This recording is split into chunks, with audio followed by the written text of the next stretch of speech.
Welcome to Aging Gracefully on Suncoast FYI. I'm your host, Nancy O'Neill. Each week I speak with local professionals on a wide range of topics, from fitness to finances and from dance to dentistry. We are here to give you tips and advice on how you can live a happy and healthier life no matter what age you may be.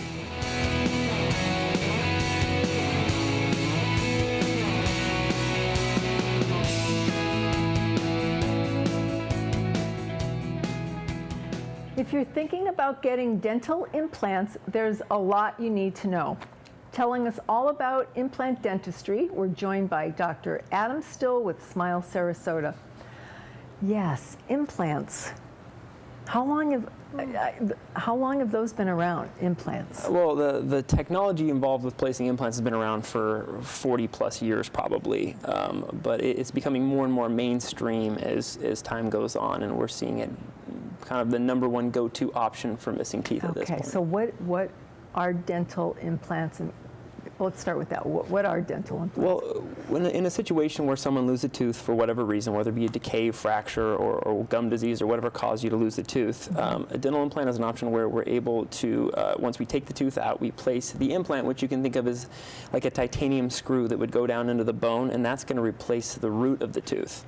Now, from that root, or that artificial root, we're able to basically anchor materials on top of that so we can restore the space with, like a crown, for example, that gives you a tooth back in that spot. Now, why would you recommend an implant over some other procedure?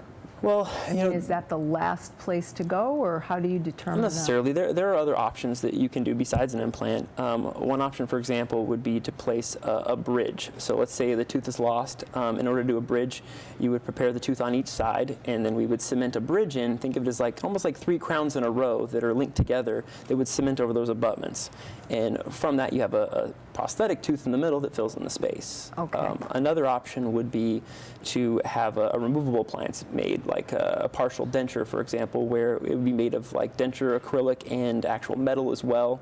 And it would have little clips that would anchor to some of the remaining teeth, and there would be a tooth there that would fill in the space, and it would be removable by the patient. Okay, so when would you recommend an implant to a patient? Well, you'd use an implant in a case where you are looking to replace the missing space, you don't want a removable appliance, and you also don't want to involve the adjacent teeth. Okay. When you're doing a bridge, for example, you would prepare, again, like I say, the teeth on each side for a crown, which means you take the outer layer off around the tooth structure on each adjacent tooth.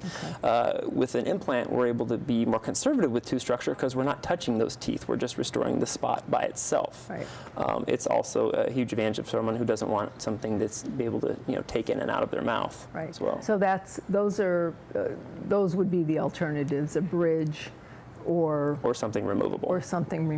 And then, like you said, you have to, now you're impacting 2 other very good teeth.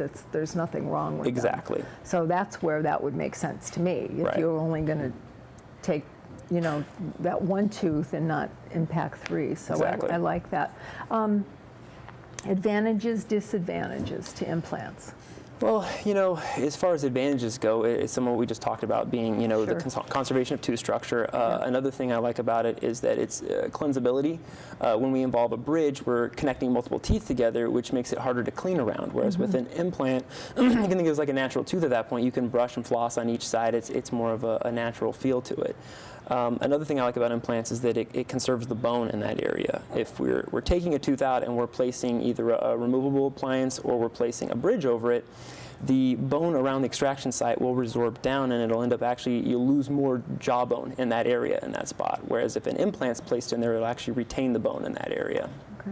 So now we're talking about a small space, obviously. Right. So what else can be done with implants when you're working with these? That's a good question. By no means is implant dentistry limited to just small spaces. It can be used in a myriad of applications.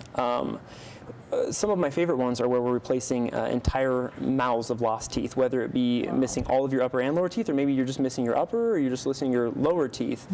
In those cases, if we place multiple implants, we can actually create prosthesis that will restore all of the teeth. One of my favorite things is when you have a patient who's had dentures for years, and they're using denture adhesive, and they're just so sick of using those kind of products. Yeah. If we place multiple implants, we're able to fabricate a denture that will actually clip into those implants implants, and it gives them retention from that.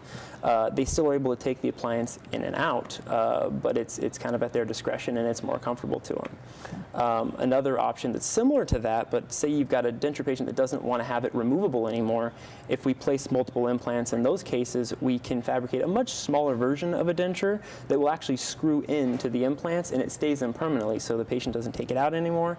They leave it in permanently, they're able to clean around it, and it's a little more comfortable to them, and it actually, you know, feels more natural because we can take away a lot of that acrylic material that they're used to having in there. Okay.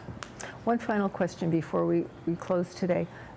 Time on these, because the other one you were saying it's, you know, you're in and out. Implants, I'm guessing, take a period of time. Yeah, and that's maybe the one thing that's a drawback to certain patients is that there's more time involved with the process usually. When the tooth is taken out, typically we're going to graft bone in that area, we're going to let it heal for a few months, and then later on the implant will go in and be placed, and at that point we have to let the bone integrate around the implant, so a few more months of healing time. So there's a little longer treatment period, but the end result is usually great. But the end result is great, and that's what you want, because you're going to have it forever. Yeah, exactly. Okay. Great. Thank you again. All very, very informative information here today. Thank you very much. We have more tips and advice for you with Dr. Jenny Wilkins of Age Vital Pharmacy right after the break. We'll be right back.